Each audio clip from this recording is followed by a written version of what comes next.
Hello everyone, it's Queen V and I'm back to you with another video.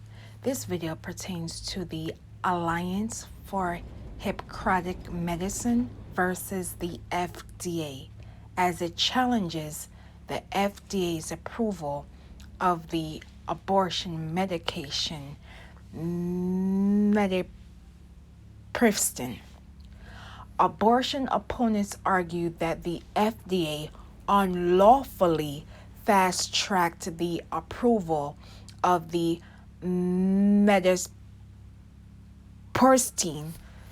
over 20 years ago and did not require research to prove the safety of the drug under the label conditions of use.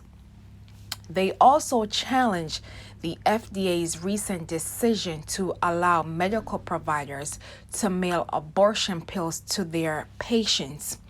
Abortion opponents ask the court to rule that mailing abortion pill violates the 1873 Comstock Law, which bans sending obscene, lewd, or indecent information through U.S. mails.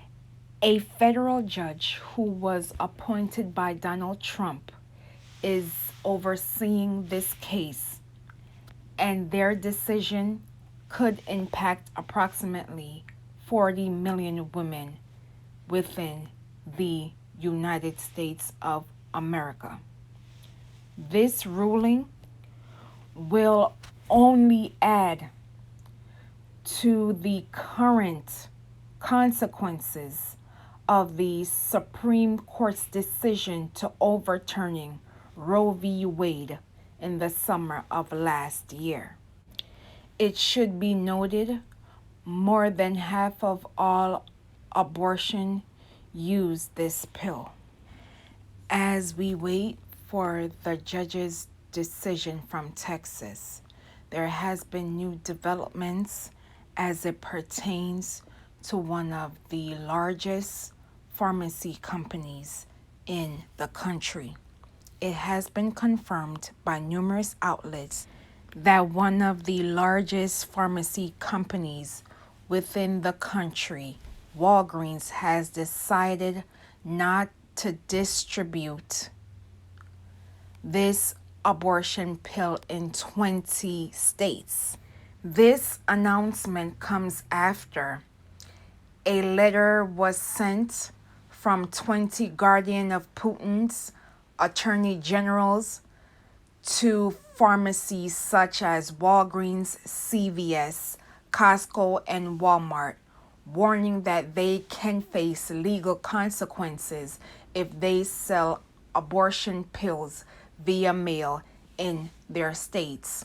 These states include Missouri, Alaska, Alabama, Arkansas, Florida, Georgia, Indiana, Kentucky, Louisiana, Mississippi, Montana, North Dakota, South Dakota, Ohio, Oklahoma, South Carolina, Utah, West Virginia, and Texas.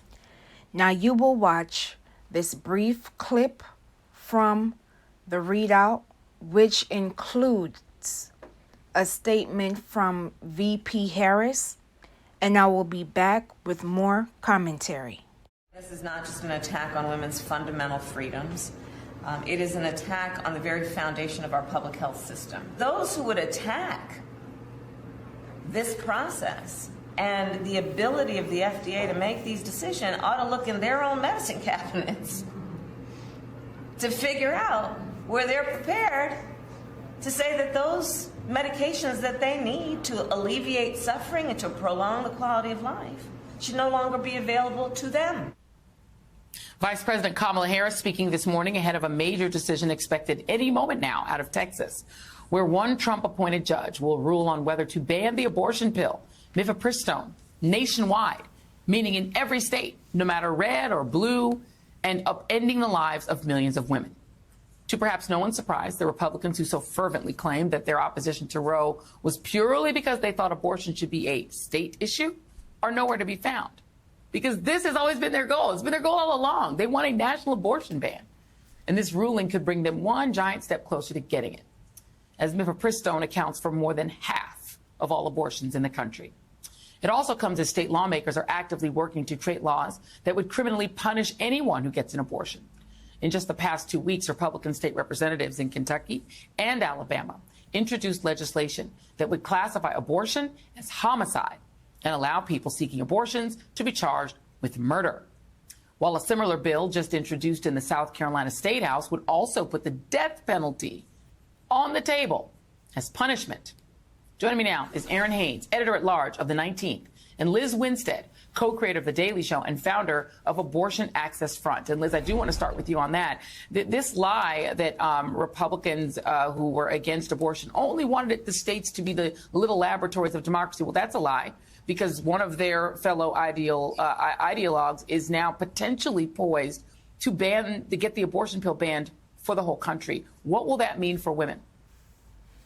Well, it can mean many things because, I mean, it's sort of like it's bad and it's worse. There's no way that I believe that this judge is ever going to just say, oh, this is a frivolous case.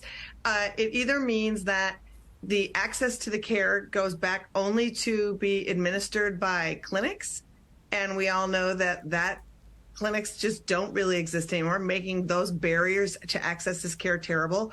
Or he can just say, you know what, the FDA frivolously 23 years ago, and after, approving a drug that's safer than Tylenol, we have to yank it off the shelves, could mean literally zero access for the most common medication abortion in the country. And that is terrifying to a lot of people, especially low-income folks, rural folks, people of color. Like, that's who it affects the most. Right. And Aaron, I mean, if this case were to then be appealed up to the Supreme Court, I think we can all guess how that would go, because you have Sam Alito and 5 other justices who are ideologues on this issue, too, as well. It was good for me to see the Vice President of the United States being the spokesperson for this issue in the administration. That is a smart way to use her, as she was a former prosecutor, because they're also talking about putting women in prison and maybe giving people the death penalty for doing abortions in states. Right, Joy. And I think this is why you again see her taking the lead, as she has been for the administration on this issue, because of her many identities, as a Black women leading on the conversation around reproductive rights, also as a prosecutor, as this heads into the legal realm. And we continue to see the real life implications of a post-Dobbs reality that are happening in real time.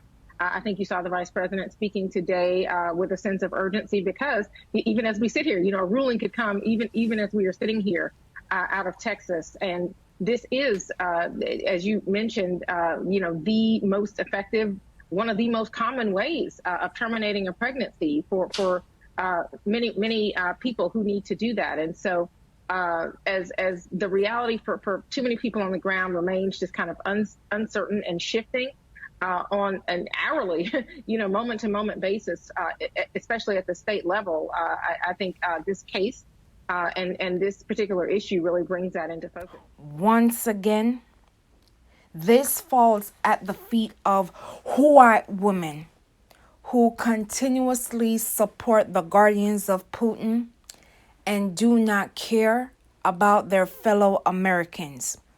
Your continuous support of this party has consequences in real time for everyone around you.